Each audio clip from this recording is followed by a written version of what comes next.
Hola, bienvenidos a Entrevista CUP.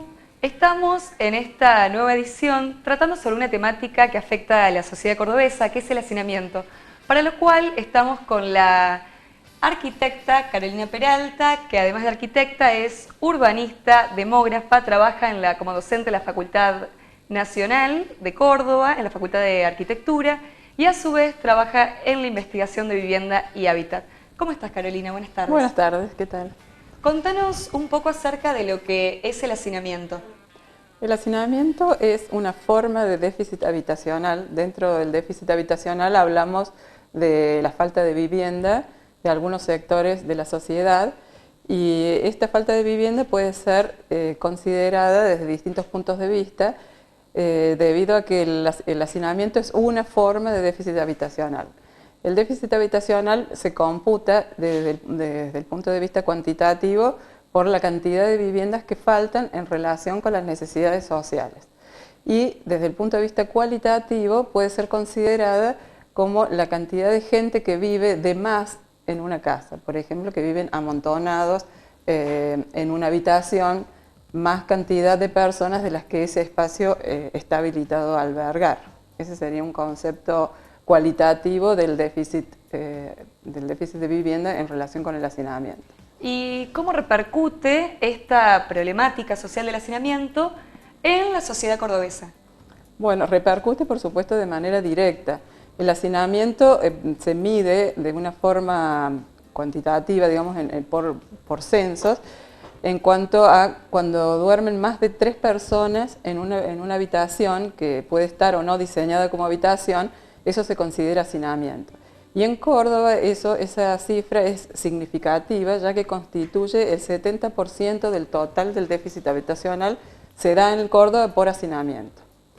En este caso ha ido descendiendo a lo largo de los años, pero todavía contamos con una importante cifra de viviendas que están en condiciones de hacinamiento, sobre todo en los sectores más vulnerables, como pueden ser las villas de emergencia, los barrios carenciados, los sectores pobres de la sociedad todavía viven en condiciones de hacinamiento. ¿Cuáles serían los barrios más afectados en la ciudad de Córdoba con esta problemática?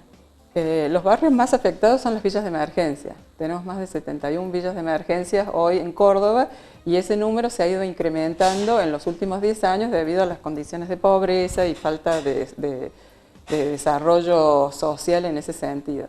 Y además es una problemática que afecta por sobre todas las cosas a los ámbitos rurales, que todavía tenemos bastante vivienda rural en los cordones verdes de Córdoba, afecta también los barrios pobres, y en algunos sectores del área central también podemos encontrar, si uno se aventura a entrar, por ejemplo, en los fondos de los lotes del área central, como como playas de estacionamiento, o sectores de alrededor, por ejemplo, de los dos mercados, en los bordes que dan contra Costanera, en el fondo del área central, allí podemos encontrar vivienda deficitaria y que viven muchas familias en condiciones de hacinamiento. ¿Qué solución da el Estado, el gobierno o el municipio para la erradicación de esta problemática? Bueno, el Estado ha trabajado desde el gobierno de la Sota, el gobierno que siguió con Schiaretti, en una política habitacional que va orientada a la erradicación de villas de emergencia con distintos planes de gobierno o planes habitacionales, que son la erradicación de ese núcleo poblacional y la entrega de una vivienda nueva en un sector periférico. Esto es, por supuesto, una solución desde el momento en que otorga una nueva vivienda. Pero también genera otro problema urbanístico adicional, que es el traslado, la erradicación de esa población de sus lugares de hábitat y tener que moverse diariamente en colectivos o hacia sus lugares de trabajo en sectores que muchas veces carecen de la infraestructura necesaria para habitar allí. Entonces son barrios que han dado una solución parcial al problema. Y actualmente en Córdoba, ¿qué planes hay? Bueno, tenemos los distintos planes, por ejemplo, los barrios ciudad, que son los barrios estos que conocemos como Ciudad de Mis Cuartetos, Ciudad de Mis Sueños, etcétera, que han sido planes de erradicación de villas de emergencia. Luego tenemos los planes de erradicación por condiciones ambientales, población que vivía, por ejemplo, en márgenes de ríos. Y después están las operatorias nacionales, por ejemplo, Mi Casa, Mi Vida, los planes FONAVI, los planes IPB, ahora viene el plan Hogar Clase Media, todos apuntan a erradicar de alguna manera el déficit habitacional cuantitativo y también parte del déficit de ampliación de viviendas o los PROMEVA, que son planes de promoción y mejoramiento barrial que tienden a mejorar las condiciones de habitabilidad.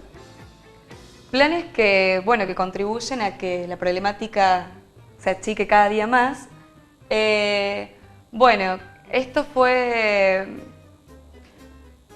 una problemática que si bien que se incrementa con el paso de los años, ¿notás que en Córdoba, en comparación a otras provincias, está reduciendo la problemática? Sí, como les dije anteriormente, estas políticas obviamente han incidido fuertemente en el descenso del déficit habitacional. Córdoba era una ciudad que contaba entre un 15 a un 20% desde la década del 80 hasta acá de déficit habitacional y eso ha ido descendiendo. Hoy estamos en un 7,4% de déficit y las tendencias son en bajante debido a la aplicación de políticas.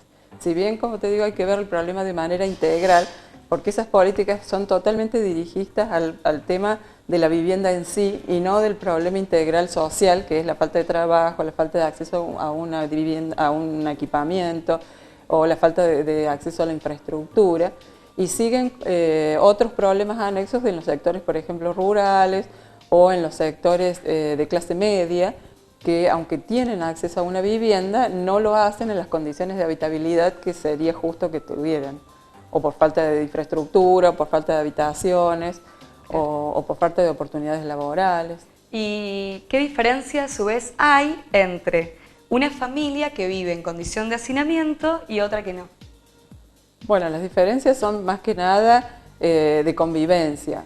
No es lo mismo vivir en una casa con todas las superficies cómodas para el desarrollo de habitabilidad a vivir, por ejemplo, un núcleo originario con su hija, con su nieto, con su nuevo yerno o con la abuela o con otros familiares que se van sumando al núcleo habitacional porque no tienen otra solución de vivienda. ¿Se pueden dar también problemas de incesto, problemas psicológicos? Claro, o sea, los problemas del hacinamiento son múltiples, son problemas de incesto, pueden ser problemas de mala convivencia, de violencia, eso activa la violencia familiar, puede ser que haya inclusive casos de convivencia en una misma cama, de matrimonios con niños o convivencia de niños de diferentes sexos en la misma cama. Entonces hay que tener mucho cuidado con el hacinamiento porque da lugar también a la transmisión de enfermedades, a la insalubridad dentro de los espacios del hogar, que se realicen actividades, por ejemplo, de comer, dormir o trabajar en el mismo espacio, y eso no es saludable. Evidentemente genera múltiples problemáticas internas. Si podrías estimar más o menos un tiempo, ¿cuál pensarías que es el tiempo para que el hacinamiento se acabe en Córdoba? Y la verdad es que no existen proyecciones para decir, bueno, vamos a erradicar esto, pero sí que hay una intencionalidad de ir paulatinamente terminando con el déficit habitacional. Digamos, tenemos un déficit coyuntural desde las décadas del 60 a la fecha y esto no termina de solucionarse. Parece mentira que estando en el siglo XXI todavía tengamos este tipo de problemáticas. Sí. Y a especialistas como vos tratando de solucionarlos. Bueno, espero y te tengo que agradecer el haberte acercado hasta nuestro estudio, el habernos adentrado en esta problemática tan importante que es el hacinamiento y más en la ciudad en la cual estamos, que es Córdoba Capital. Desde ya, muchísimas gracias, Carolina. No, muchas gracias a ustedes y espero que les haya servido la entrevista. Y bueno, nos estamos viendo en una nueva edición de Entrevistas CUP en la otra semana. Muchísimas gracias. Gracias.